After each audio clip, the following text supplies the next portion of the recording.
All right, everybody, let me get rid of this banner and let me replace it with another banner. There we go. All right. I am Shawn Cressman. You are watching the Bald Eagle Podcast. I'm the Bald Eagle. Now, the Bald Eagle Podcast, if you're not aware, is a 100% Philadelphia Eagles podcast. That's all we talk about is the Eagles. Of course, we talk about other teams when we play them and things happen in reference to the Eagles, but we focus 100% on the Philadelphia Eagles.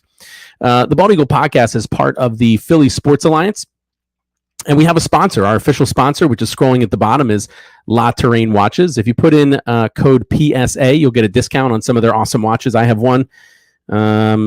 Don't have it on right now, but they're great watches. Look good, and they're actually not that expensive. So, all right, the Bald Eagle Podcast has 3 rules, okay, and I adhere to these rules very strictly.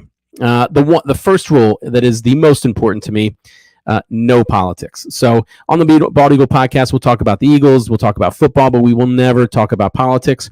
The only time we would make an exception is if it impacted the game in some capacity. It sort of did with COVID, but we really didn't wade into any of people's opinions about COVID because then it would get political. We just talked about factual stuff. Secondly, we don't talk about personal information. I won't share anything personal about myself, not that you guys would care. And I don't talk about the players' personal stuff. I don't care. I'm not sure if you do, but frankly, all I care about is how they play on the field and things that impact their play on the field. So we don't talk about purchases they make or stupid things they do on the off season or even during the season. So, and lastly, I'm not censored. I say whatever I want. I don't give a shit. Okay. Now, the one thing about the Bald Eagle Podcast that I want to remind everybody about, because it's what makes the Bald Eagle Podcast special. We have some of our own unique things, like the Bald Eagle Fact, world famous. Everybody loves that. But we also are the home for the most in-depth play-by-play analysis during regular season and postseason games. I spend hours, literally hours, sometimes upwards of 8 hours, rewatching games, watching every play more than once from more than one different angle, and I dissect the play. And not every play am I going to go into detail. Routine running plays where there's no significant thing to talk about, we'll just skip over it. I'll include it, but I'll skip over it. But some of the important plays, you'll find out exactly what happened, who didn't do their job, what they should have done. And you have to get a good sense of how well people are playing. So, if we should keep people in the offseason, if, for specifically, Jalen Hurts was a focus last year and will definitely be this year. We're going to be, Bald Eagle Podcast listeners will have the most in-depth overview of Jalen Hurts and his season.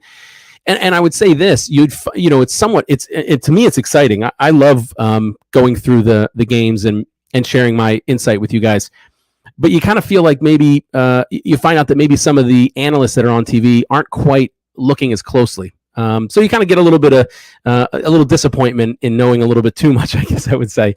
Anyway, keep an eye out for that coming back during the regular and postseason. Okay, let's get to our countdown. We always count down to something. There's always something to look forward to in the NFL season. This time, we're counting down to the off-season workouts, OTAs. We're approximately 6 days away. They start on May 31st, restart again June 2nd through 3rd, and then June 6th through 8th. Now, teams with head coaches or new head coaches were allowed to start their off-season workout programs as early as April 4th. All other teams had to wait till April 18th, but of course the Eagles aren't going to be very aggressive with these things. They're waiting all the way till May 31st. And they did that last year. They don't put a lot of work or time in during these periods, and they don't do a lot of, it's not real aggressive. It's essentially coaching. And they're one of 2 teams that are not holding a mandatory minicamp. The other team is Cincinnati, and their reasoning was, they got deep into the playoffs and they felt, they needed the extra rest. The next thing to look to is training camp. Should be around July 26th. If you remember last year, there were definite dates in the CBA, and that's the same thing this year. And everybody started essentially the same time. Now, some teams get a little bit of an earlier start. For example, if you start your season on a Thursday or Sunday, you can have your veterans report no earlier than 47 days before the first game. If you start your season on a Monday, you can have your veterans report no earlier than 48 days before your first game.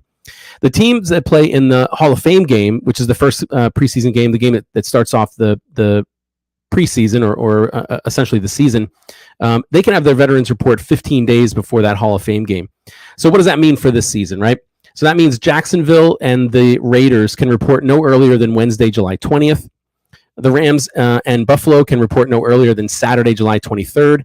And all remaining teams cannot report any earlier than Tuesday, July 27th.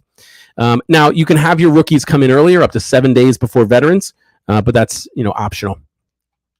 Now, last year, we held joint practices with a couple of teams. The Patriots were one of them. This year, we're doing the same thing. Patriots and Jets, I think, last year. This year, we're going to be holding joint practices with the Browns at their stadium or their practice complex in Berea, Ohio. And that would be before our game at Cleveland on Sunday, August 21st. We'll also hold joint practices with the Miami Dolphins in Florida, and that would be before our game Saturday, August 27th. We play Miami in Miami, of course, at 7 p.m. Now, if you remember from last year, Nick Sirianni put more emphasis and had the players work harder during these joint practices than he did the subsequent preseason games. So it turned out to be, on a fan level, a pretty shitty preseason. We didn't see a lot of the starters. We didn't get to see anything real exciting. It was mostly, second, third, and reserve players. So somewhat disappointing. Although at the same time, you get to see those guys a little bit more, and then you can do some you can evaluate them on your own if you'd like. August 4th through 7th essentially starts the season, right? It's the Hall of Fame weekend when the Hall of Fame game is played. The game itself is on Thursday, August 4th. It's I always want to say Lehigh Valley because I'm from the Lehigh Valley in Pennsylvania. The Las Vegas Raiders are at the Jacksonville Jaguars, 8 p.m. on Thursday, August 4th, Hall of Fame game. Our preseason, 3 weeks. We have a week bye in there because our first game is Friday, August 12th against the Jets at home at 7:30. Week 2 is Sunday, August 21st at Cleveland at 1 p.m. And then week 3 is Saturday, August 27th at Miami at 7 p.m. And all those games, all the preseason games anyway, will be on NBC 10 and 94 WIP radio. Now, regular season's kicked off Thursday, September 8th. That is the first regular season game. It's Buffalo at the Los Angeles Rams and is at 8:20 p.m. We start our season week 1 at Detroit, Sunday, November 11th, 1 p.m. Week 2, we're at home against Minnesota, Monday Night Football, September 19th at 8:30. Week 3 at Washington, Sunday, September 25th at 1 p.m. Week 4 against Jacksonville at home, Sunday, October 2nd, 1 p.m. Week 5 at Arizona, Sunday, October 9th, 4:25 p.m. Week 6 at home versus the Cowgirls, Sunday Night Football, October 16th, 8:20 p.m. We have a Week 7 bye, which I'm somewhat disappointed about, earliest bye in a while. Week 8 versus Pittsburgh at home, Sunday, October 30th, 1 p.m. Week 9 at Houston, Thursday Night Football, November 3rd, 8:15 p.m. Week 10 at home against the Washington Commanders, Monday Night Football, November 14th, 8:15 p.m. Week 11 at Indianapolis, Sunday, November 20th, 1 p.m.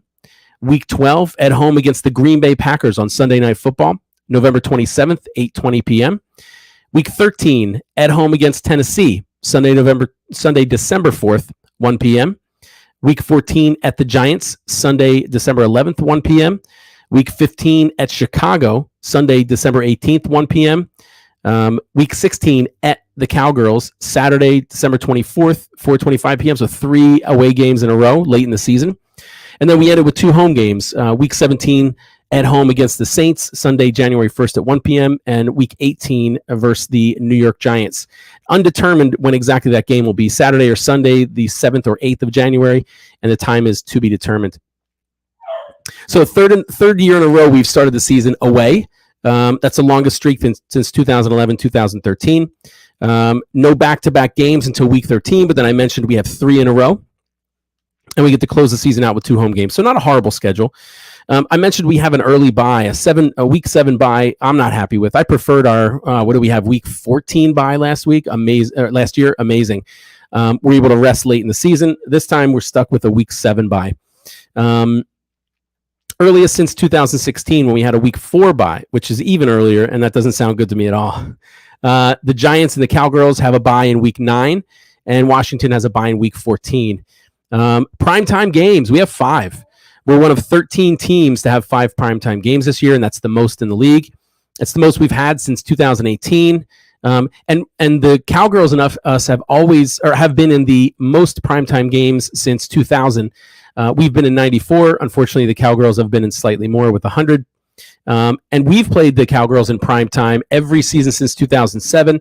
Somewhat of an exception in 2014. It wasn't a primetime game, but it was nationally televised. It was a Thanksgiving game. Strength of schedule real quick. We're the bottom 4 in the NFC East. We have the easiest schedule based on opponents' winning record last year.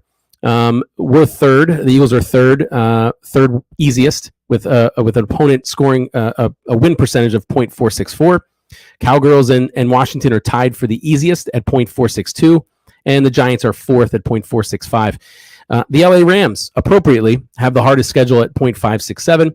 And then to end the season, Sunday, February 12th, 2023, Super Bowl 57 at State Farm Stadium in Glendale, Arizona.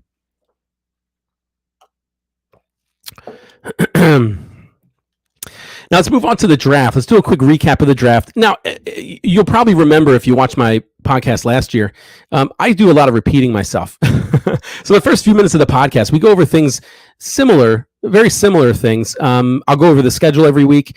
I'm going to go over our draft picks every week, and I only do that for memory, right? I don't have a very good memory myself.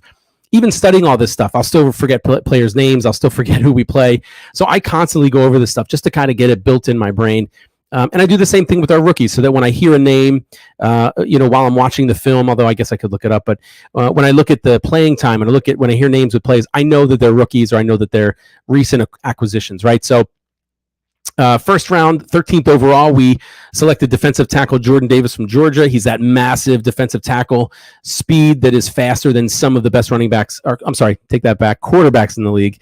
And all but one rookie has signed their contract. Then we traded the 18th and 101st overall to Tennessee for wide receiver A.J. Brown. I know he's not a draft pick, but he's somebody that I want to talk about.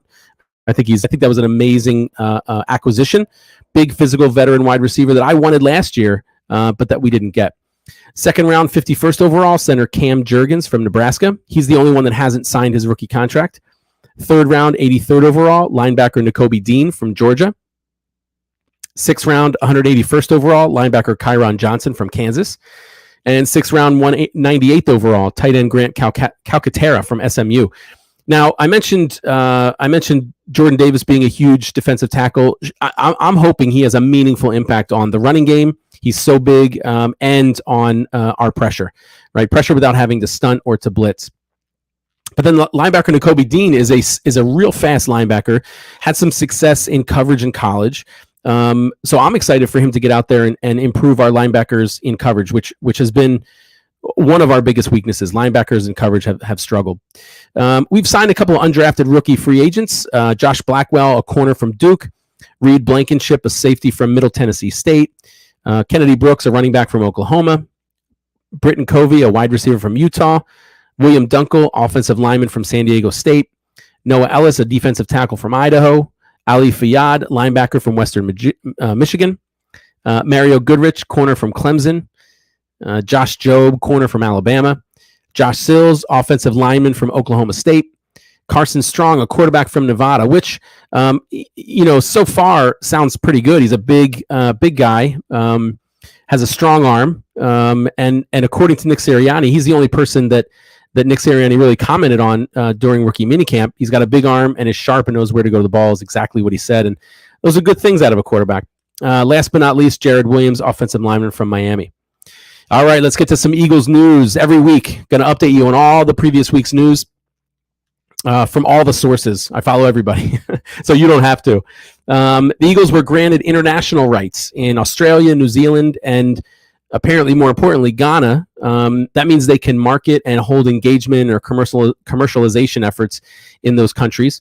And they're the first NFL team to enter a market in Africa.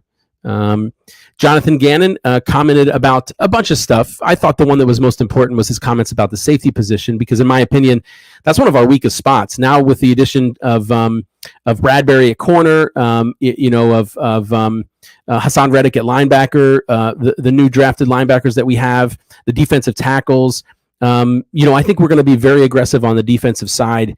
And I think we're stacked on the offense too, with some questions around Jalen Hurts, but otherwise extremely well. But the safety position is a question for me. He said that he feels like every player that we have can play at a high level. He included Anthony Harris, Marcus Epps, Kayvon Wallace, which I was hoping would be, based on his size and speed, he could be, a top tier safety, but he hasn't really shown quite that much. Now he did injure his shoulder. I understand he had missed some games, but I'm hoping he makes his third year a big jump. Andre Chikari and Jared Maiden. So even though I don't have a lot of confidence in our safeties, it sounds like Jonathan Gannon does. But again, what would he say? Okay, a couple of roster moves, some recent roster moves, and then we're gonna kind of go backwards and talk about some older roster moves and kind of highlight those a little bit. So we signed wide receiver Josh Hammond from the Jags, signed corner Jimmy Moreland from the Texans, and we released linebacker Joe Ostman, who had been with the team since I think 2019. I don't know if you remember. I believe it was Joe Ostman that got laid out by one of the Browns running backs. I forget which one. Really good clip. But so I went over all of our draft picks in detail. I talked about their 40 times, the impact they'll have on the team. So now we're going to go over some of our free agent signings, and we'll talk about those. And I'm going to start with linebacker Hassan Reddick. I think that was a great signing. We signed him for 3 years, $45 million. $30 million of that's guaranteed, and the maximum value with incentives is $49.5 million. He was drafted 13th overall in the 2017 NFL draft by Arizona. Born in Camden, New Jersey, which is extremely close to Philadelphia, often, right across the water, right? He'll be 28 this season. He's 6'1", 235 pounds.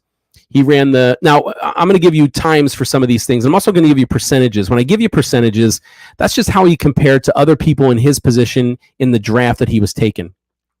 So in 2017, he ran a 4.5 240, and that put him in 99th percentile compared to all other linebackers. His vertical was 36.5 inches. That's 88th percentile. Broad jump, 133 inches, 99th percentile. He ran the 3-cone in 7.01 seconds. That's a 90th percentile. Now, he started with Arizona, had a rough first 3 years. He played mostly inside. He started 20 games, 3 forced fumbles, 7.5 sacks, 18 tackles for a loss, and 16 quarterback hits. But in 2020, he moved outside, played a little more defensive end, and rushed the passer more than playing inside and trying to cover and stop the run. And he excelled. He started 27 games, and in those 27 games, he had 8 forced fumbles, 23.5 sacks, 27 tackles for a loss, and 34 quarterback hits. So a lot of pressure. And in comparison, in those 2 years where he did well as an outside linebacker, only 4 players in the NFL had more sacks than Reddick over those 2 seasons. His 99 quarterback pressures over the last 2 years are tied for 15th among edge rushers. So a quality linebacker that could put pressure on the quarterback. And that should improve our defense. When you think about some of the deficiencies we had, we did not do a very good job of pressuring the quarterback. In fact, we were second last in sacks last year with only 29. So not good at all. We signed wide receiver Zach Pascal from the Indianapolis Colts. Not a huge splash, but I think a quality player. We gave him a 1 year, $1.5 million contract, all guaranteed. He can earn an additional $1 million based on incentives. He was undrafted out of Old Dominion, first player from Old Dominion invited to the NFL Combine. He caught an Old Dominion record 233 passes for 3,184 yards and 30 touchdowns in 4 seasons. He will be 27 at the start of the season. He's 6'2", 214 pounds, so he's got some height to him, which is nice. He runs the 40 and 4.55, which is not very fast. In fact, in his draft class, that was 52nd percentile based on other wide receivers. His vertical was 36 inches, which is only 65th percentile. His broad jump, 126 inches, which was somewhat good, 86th percentile. And his 3-cone was 7.11 seconds, which was poor, 32nd percentile. But so he's not a real fast, quick guy, but he's a hard worker. Originally signed by Washington, cut by them, then cut twice by Tennessee. Then he found some success in Indianapolis as a special teamer. In 16 games in 2018, 4 of those are starts. He had 27 receptions, 268 yards, which is an average of 9.9 per reception, and 2 touchdowns. In 2019, he played in 16 games, starting in 13, had 41 receptions, 607 yards for a 14.8 average, and 5 touchdowns. And then in 2020, he started 14 games out of 16, had 44 receptions, 629 yards, which is a 14.3 average and 5 touchdowns. Now, you might say to yourself, well, that's not the best production, right? And it's not. 600 yards in a season, not the best, not the worst. It's a solid third guy. However, if we look back pre-Devontae Smith times, he would have probably been the leading receiver on our team. So think about that. Now, admittedly, I didn't look at the stats. I should have. But I would bet that he would be, excluding tight ends, he probably would have been the top receiver in on our team. And I'm going to look at that. I'll tell you about that maybe next week. Now, he struggled in 2021, which also was the year that Carson Wentz was the quarterback. He started 13 out of 16 games. He only had 38 receptions for 384 yards, which is a 10.1 average, and he had 3 touchdowns. But I mentioned he's a tough guy, and that's exactly what Nick Sirianni liked about him. Big fan of his work ethic, and apparently used him as an example during team meetings.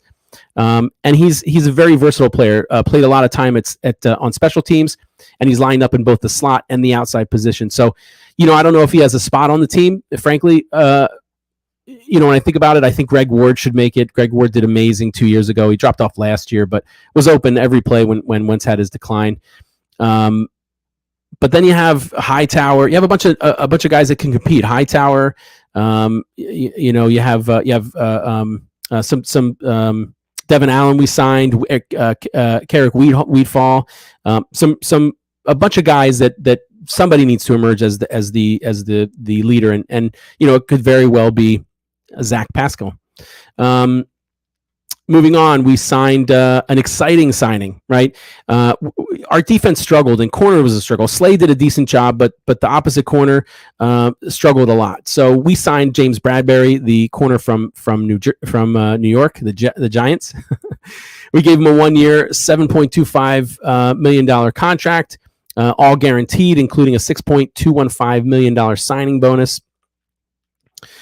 He was a second-round, 62nd overall pick by Carolina in the 2016 NFL draft, drafted from Samford. He'll be 29 when the season starts. He's 6'1", 212. He ran the 40 and 4.5, which isn't that great, 64th percentile compared to other corners in the 2016 Combine. His vertical is 36 inches, 59th percentile. Broad jump, 124 inches, 73rd percentile. He ran the 3-cone in 6.91, which was slightly better than let's see, both Hassan Reddick and Zach Pascal, 6.91 seconds. That year was 60th percentile in the Combine. He started all 6 seasons since he's entered the NFL, playing over 98% of the defensive snaps every year. 2016 was an off year. He played 94%, not a big difference, and consistently over 20% of the special team snaps as well. In 2020, according to Pro Football Focus, he was one of the top 5 players in his position. He had 78 targets, and he allowed 44 receptions for 454 yards, 3 interceptions, and 14 passes defended. And of course, in 2020, he was voted into the Pro Bowl. So a big improvement to the other side of the other corner, a Pro Bowl guy.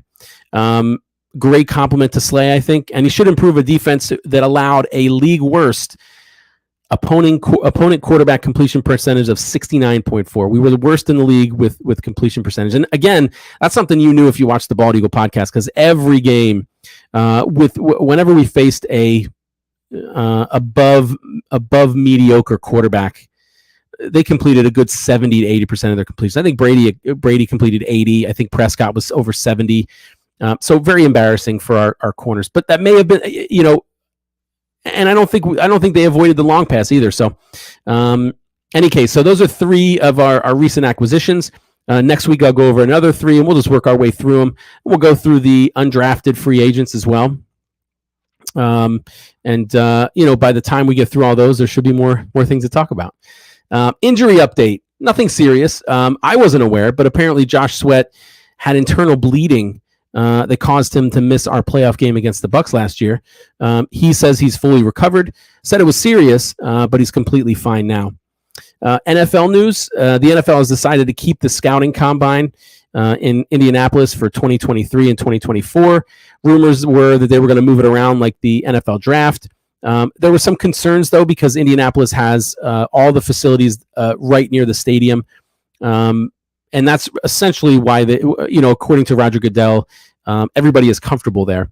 So they're going to shift their focus from, apparently, at least for now, trying to move it like they do the draft, to improving medical evaluations and trying to make those more efficient. 75 NFL tight ends, including Greg Olsen, George Kittle, and Travis Kelce, are going to have Tight End University in Nashville again this year. It'll be from June 22nd to 24th. We'll see if our tight ends go, if any of them go. I think last year, Dallas Goedert went last year, but I'm not sure if anybody else did. But I'll keep you up to date on that. The NFL has made the quarterback's coach position subject to the Rooney Rule. For those of you who aren't aware, the Rooney Rule requires coaches to conduct outside interviews with a minority or female candidate. They don't necessarily have to hire them, but they have to at least interview one as part of the interviewing process.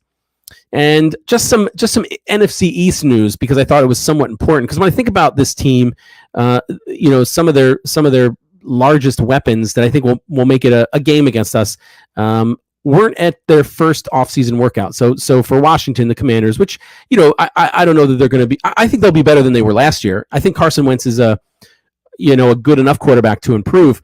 And I don't think it's going to be a cakewalk when we play them either. It's not a gimme, but I think we'll beat them in both games. But their largest weapons, Terry McLaurin, Chase Young, and Montez Sweat, weren't at their first offseason workout. And wasn't able to find any specific reason as to why. So we'll keep an eye on that. Maybe there's some contract issues, or who knows? But let's hope. All right, that is it for the news. That is it for the recap of our draft picks. Now it's time for the world famous bald eagle fact. One of my favorite parts of the show. I love the Philadelphia Eagles. That's why I have a podcast about them, right? But I don't, frankly, I didn't do much research prior to having this podcast, so I don't know a lot about the early teams. I don't know a lot about their coaches. I started watching when I was 9, which means, and Cunningham was the quarterback. Reggie White was on the team. Great to watch them. But I don't know a lot about what happened before. So the bald eagle fact is, I go through each year of the Eagles seasons while since they've been a part of the NFL in 1933. I talk about every one of their coaches, all their Hall of Famers, all their Pro Bowlers. The NFL has a list of top games and plays. If they're on that list, we'll talk about that too. But so it's nice to get a good history lesson on some of the things that happened. So today, for the bald eagle fact, I'm going to talk about the Eagles' first head coach ever, and that's Lud Ray. His full name is James R. Ludlow Ray. He was a professional football player, coach, and co-founder of the Philadelphia Eagles. He was born February 7th, 1894 in Philadelphia, and he died also in Philadelphia at the age of 73, which I don't think that would, back in the early 1900s, I think that was a pretty long life. He played high school football at Chestnut Hill Academy in Philadelphia, played college football at the University of Pennsylvania as a center, and he did that from 1914 to 1916. Now, again, if you listen to the show and you remember the world famous bald eagle fact, you'll know that players back then were badasses, right? Played both ways and served in the war. In fact, that's what Lud Ray did. He served in World War I as a Marine. He returned as a senior at the University of Pennsylvania in 1919 after the war was over. And he was also played catcher on the Penn baseball team. So this guy played both ways as a center. I don't know what his other position was. And then he served in the Marines. Me included. I bet the majority of the men out there couldn't have done all three of those, even if we wanted. He played professionally for the Buffalo Niagaras, the Buffalo Prospects, and the Buffalo All-Americans. So they changed names. That was from 1918 to 1921. In 1920 and 1921, Buffalo was a member of the NFL, formerly called the American Professional Football Association. From 1923 to 1929, he served as an assistant football coach at Penn. In 1930, he succeeded Lou Young as the head coach at Penn, but he was fired on December 12th, 1930, due to friction with players, alumni, and the public. So this guy must have been an asshole. He pissed off the players, he pissed off former players, and he pissed off fans. I mean, I don't know who's left, right? I guess the administration, right? I guess the executives maybe weren't pissed off. And I couldn't find a lot of details about exactly what he did or anything like that. There was an article from 1930 that said it was personal and that it was the best for the team, but there are no specifics. A few years later, in 1932, he was named the head coach of the NFL expansion Boston Braves, who are now the Washington Commanders. That year, they went 4-4-2, and he quit after that first season. In 1933, one of his former teammates and fellow assistant at Penn, Bert Bell, convinced him to be the coach for the NFL expansion Philadelphia Eagles. Now, if you guys aren't aware, real quick, the Philadelphia Eagles weren't in the league until 1933, and that's because the NFL has played their games on Sundays, and prior to 1933, there were laws in the state of Pennsylvania that said you could not play a sporting event on Sundays. So they couldn't enter the NFL. They operated as the Frankfurt Yellow Jackets in another league and played all their games on Saturdays, but they could never enter the NFL. In 1933, the state of Pennsylvania, I think it's called the Blue Sky Law, or they created a law that allowed teams to play on Sundays, and immediately the Pittsburgh Steelers / Pirates were born, and so were the Philadelphia Eagles. Ironically, another interesting fact about the Eagles when they started in 1933, they were named after the logo of Franklin Roosevelt's, a part of his Green New Deal, and their colors were blue and yellow. So kind of interesting tidbits there. So as a head coach of the Philadelphia Eagles, the first head coach of the Philadelphia Eagles, from 1933 to 1935, he coached 31 games, and they were 9-21-1. I didn't look around, but based on their division rankings, that was most likely one of the worst coach tenures in the Eagles' history. They failed to make the playoffs every year he was the coach. We were part of what was called the NFL Eastern Division, which included the New York Giants, the Boston Redskins, the Brooklyn Dodgers, and the Pittsburgh Pirates.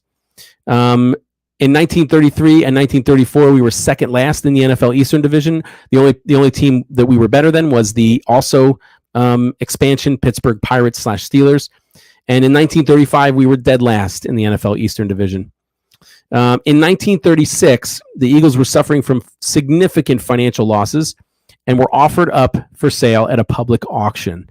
Amazing to think that the Philadelphia Eagles were at one point couldn't make money, and so they were auctioned off to the highest. It's just amazing to think that a $1 billion team was worth nothing only 90 years ago. I guess it's been a while. So Bert Bell, if you remember him, he was the only bidder, and Bert Bell became the team's sole owner. The only guy that wanted the team. Hilarious. If only I could go back to 1936 and bid on the Eagles and then just hold them. You know, let's keep it in my family. We'd be rich. We'd be billionaires. On April 28th, Ray was offered a position, but he was asked to take a 66% salary cut as the head coach. And he said, fuck that, I'm out of here. And he left the team. I guess not a lot of real dedication to the Eagles. So more about money. Although we don't know how much he was making. So, you know, he may not have been able to live off of a third of his salary. From 1938 to 1945, Ludray was an assistant coach for Manhattan College, St. Joe's Prep, Holy Cross, and the Pittsburgh Steelers. Not much more information after 1945. Didn't play or coach, or of course he didn't play, but didn't coach or anything like that in the NFL. And then, of course, he died at 73, which would have been like 20 years later. And that was the first ever Philadelphia Eagles head coach, Lud Ray. All right, that's the end of the Bald Eagle podcast. Oh, I apologize. That's not the end of the podcast. That's the end of the Bald Eagle fact. Do me a favor. Follow me on everything that you can think of. Any social medias out there, except for like TikTok and Snapchat. I'm not on those. But follow me on Facebook, Instagram, Twitter, Twitch, YouTube. Check me out on all those. Now, if you look up the Bald Eagle podcast, remember to type fully in the Bald Eagle podcast. I'm not popular enough yet just to type in Bald Eagles. If you type in Bald Eagle, you'll probably just get a bunch of actual Bald Eagles. And I'm on every Wednesday at 6 p.m. with few exceptions. We talk all Eagles. Now, we partnered up the Philly Sports Alliance partnered up with the Painted Line. So if you're watching from the Painted Line's YouTube channel, that's why. We've also partnered with Six Pack Coverage. They're a huge media company out of Tennessee. They have podcasts about everything. They have podcasts about sports, fitness, travel, food, finance. So if you're looking for, how can I eat better? How, what routine can I, what fitness routine can I follow? Check out Six Pack's coverage. They have a lot of information on there. And do me a favor, follow and listen to all of the Philly Sports Alliance shows. Take a look right now. We got a great lineup for almost every day of the week. I'm sorry, Graham, you can't see this. So just listen, okay? Mondays at 6, the Football Smack Talk show. It is a all NFL show. Of course, we're all Eagles fans here. I take that back. Most of us are Eagles fans here. Ryan Reese and Eric Ward are Eagles fans. So they focus more on the Eagles, but they talk all NFL. Mondays at 7:30, the Diamond Club podcast. That's an all Phillies show featuring John Hunter, Chris Lahiff, and Danny Hart. Tuesdays at 6:30, the Philly Broadcast. That's all for Philadelphia sports featuring Ryan Reese and Ryan Finneran. Wednesdays at 6, you are in front of your Facebook or Instagram or YouTube watching the Bald Eagle podcast, finding out all information about the Eagles. Wednesdays after my show at 8 p.m. is Mixed Sports. Mixed Sports is a NFL podcast featuring Eric Ward and Jay Landry. I mentioned that everybody's an Eagles fan, and I forgot that Jay Landry is a Dallas Cowgirls fan. Really makes you question his opinion, but nobody's perfect. Thursdays at 5:30, Tendies on Pattison, all Flyers. If you want to know what's going on with the Flyers, listen to that podcast. Paul Petcho, Jack Griffin, and Chris Lahiff will tell you everything you need to know. And last but not least, Thursday at 7, Tables, Ladders, and Chairs, a wrestling podcast featuring Eric Ward and Joe Barry. They'll get you caught up on everything wrestling. All right. I hope you enjoyed the podcast. Check me back next week, Wednesday at 6, and go Birds.